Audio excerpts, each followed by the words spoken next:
নমস্কার বন্ধুরা, শুভ সকাল। দেখুন, সকালে বিছানা গুছানোর পরে ওইখানে ছেলেকে বসিয়ে দিলাম।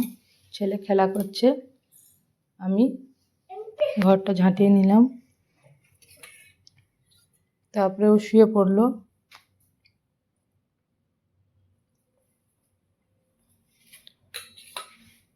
তারপরে আমি চলে গেলাম বাইরে রান্নাঘরে।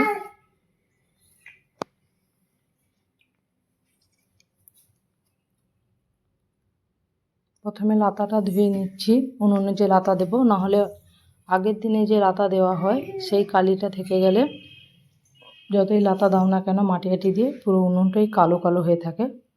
সেই কারণে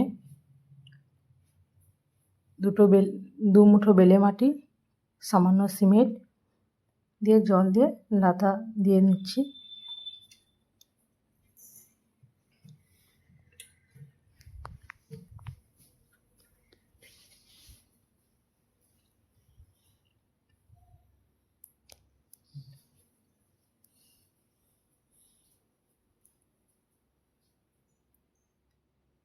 এই যে লাতাটা দিয়ে নিচ্ছি, যখন শুকনো হয়ে যাবে খুব সুন্দরভাবে সাদা ধপধপ করবে এই জায়গাটা।